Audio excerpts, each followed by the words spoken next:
This is Mike Clark, lead actuary for Aon, and the work that we do for the San Francisco Health Service System and Health Service Board. This is a 4-part presentation on non-Medicare health plan rating methodology. This presentation is part 1, total cost rate setting process. This discussion provides information to the Health Service Board of the San Francisco Health Service System, as well as other interested parties, regarding how health plan rates are set for SFHSS health plans for active employee and early retiree populations, also known as the non-Medicare populations. This presentation document is prepared and delivered by myself, Mike Clark from Aon, our lead actuary, in early April 2020. This discussion has emerged to address periodic questions raised by Health Service Board members, as well as in public comments during HSB meetings, about the relationship of health plan rates across active employees versus early retirees within a plan, by dependent coverage tier, single, two-party, and family within a plan, and across health plans offered by SFHSS. At the conclusion of our 4-part presentation, we will have explained how we derive the rates and contributions that you see in the table below, these being for the 2020 plan year. We calculate these rates and contributions across 5 health plans and within each 3 dependent coverage tiers for 2 major population segments, active employees and early retirees, and multiple employer contribution determination rules within each segment. This particular exhibit illustrates rules for the City County of San Francisco employer for active employees and for early retirees who earn the full employer contribution from the city and county based on hire date.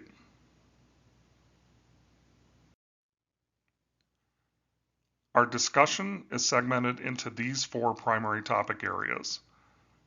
This first part will address how Aon for self-funded and flex-funded plans and the health plans for fully insured plans perform rate-setting activities for next year's health plan rate recommendations. Part 2 will address how total cost rates are segmented into employer and member contributions for each major population segment, active employees and retirees. Part 3 will address the historical perspective on SFHSS health plan rate relationships across health plans and dependent coverage tiers, given historical influence on current methodologies, and will conclude in Part 4 with current state of SFHSS health plan rate relationships across health plans and dependent coverage tiers, and then close Part 4 with perspectives for the future on whether the Health Service Board and San Francisco Health Service System may want to pursue changes in current elements of non-Medicare health plan rating methodology. So let's begin. Part 1, total cost rate setting process.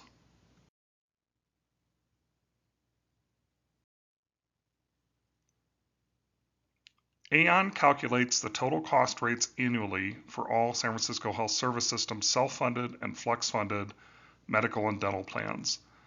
These include the United Healthcare or UHC PPO City Plan for active employees and early retirees, the Blue Shield of California or BSC Access Plus and Trio HMO plans for active employees and early retirees, and the Delta Dental of California active employee PPO plan. All other plans not listed above offered through SFHSS are fully insured, and thus the total premium rates are developed by the health plans. These include all Kaiser Permanente plans for active employees and retirees, the UHC Medicare Advantage PPO plan for Medicare retirees, all dental plans other than the active employee PPO plan, and the VSP vision plans offered to SFHSS members. You'll see this 5-step process that we will discuss that become how we calculate self-funded rates for the San Francisco Health Service System self-funded and flex-funded plans. The premise is to utilize recent claim experience to project best estimate for projection period incurred claims, and then add applicable fees to calculate projection period plan rates. So each of the following pages will discuss each step in this 5-step process, with the end state being calculation of projection period rates by plan and tier.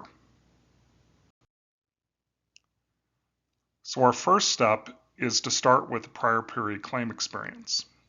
And you will see as we go through these pages on the lower right a building bar chart that illustrates the steps in the process as they build to the calculation of the plan rates for the next plan year.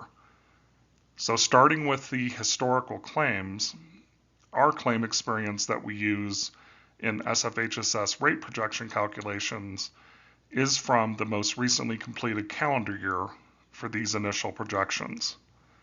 Aon may incorporate the first quarter data from the current calendar year if substantial plan changes and/or enrollment shifts have occurred into the present year. Aon matches claims incurred in the experience period to covered headcounts for the same period, and this forms the basis of the experience used in the projections. We use the term incurred date to mean the date the healthcare service did occur, and Aon uses separate claims and headcounts for active employees versus early retirees in calculations for medical and prescription drug plan rate projection processes. Our second step is to apply healthcare cost inflation trend in the forecast calculations. It's inevitable that healthcare costs will increase one year to the next for a variety of factors that include price increases by providers and changes in plan utilization by members, as well as new technologies that may emerge that factor into trend as well. The healthcare claim trend factors are determined using SFHSS plan-specific experience and applied on a midpoint to midpoint basis between the experience and projection periods. So for instance, if we're projecting 2021 rates based on 2019 experience, we'll forecast trend on a 24-month basis between the midpoint of 2019, which is our experience period, and the midpoint of 2021, which is our projection period. For the Blue Shield plans, Blue Shield develops the medical, prescription drug, and administration claim trend factors, which are subject to SFHSS and Aon review and negotiation. For the UHC City Plan and Delta Dental active employee PPO, Aon develops trend factor recommendations using statistical regression as well as national trend factors to calculate those trends. Claim costs and the rating projections also include provision for prescription drug rebates in the medical plans, as well as capitation and large claim pooling adjustments in the Blue Shield plans. Capitation represents a fixed cost for a set of certain medical services within the Blue Shield plans that include costs for primary care service delivery. Our third step is to adjust forecast for plan design and headcount changes. The actuarial value of the plan design changes that may have occurred from the prior claim experience period to our projection period should be accounted for in the rate projection calculation. Changes in enrollment by plan and tier between the claim experience period and current should also be incorporated into the healthcare rate projection calculations. And Aon may also incorporate significant changes in overall health risk and/or demographic composition of a plan's enrolled population from the prior period to the current period in this step, though historically SFHSS health risk and demographic profiles within a given plan have remained relatively steady. Our fourth step is to add administrative fees charged by the plans for the administration of the medical and dental benefits. For Blue Shield, the administrative fees and the large claim pooling fees are included in the total health plan cost shown in the Blue Shield rate cards. For UHC, the fees in the rate card include base administrative fees as well as components for 3 shared savings programs that include shared savings, facility, reasonable and customary, and value-based pricing programs, where UHC has these programs to deliver incremental savings, and then a portion of those savings are shared back with UHC as fees, with the remainder kept by SFHSS. And the Delta Dental Active PPO plan has the administrative services fees included with the claim projection and the final rate calculation. There may also be legislative fees that are included in these administrative fees where they are applicable.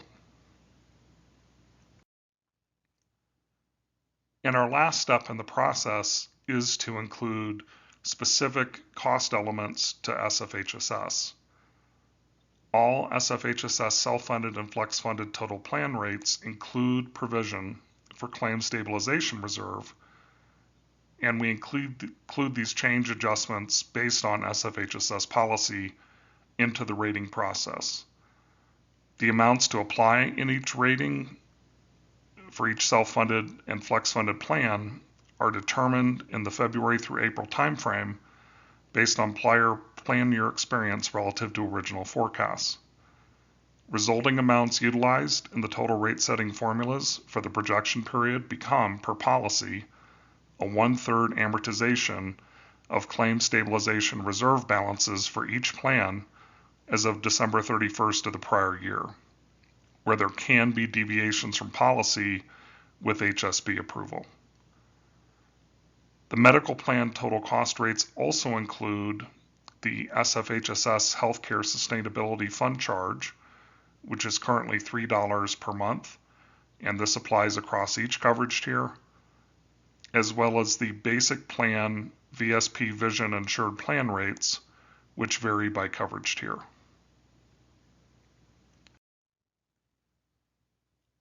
So once we complete these 5 steps in the process, we have a forecast for total cost into the projection period, and now those projection period cost estimates need to be allocated across different tiers, the employee only or retiree only, employee plus 1 or retiree plus 1, and employee plus 2 or more or retiree plus 2 or more, to develop the rates for the projection period.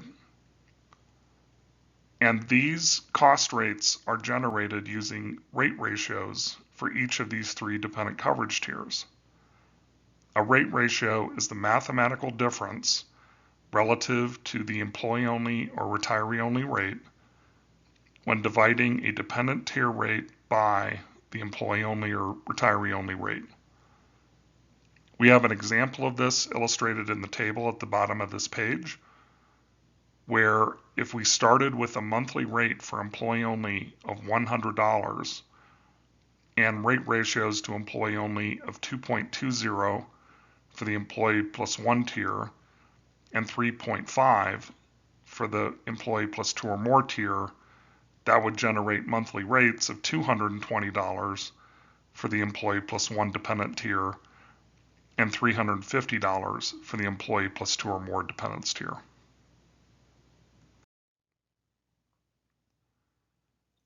All of the elements of the premium and budget rate projections discussed on earlier pages creates a total expected cost for the health plan in the projection period.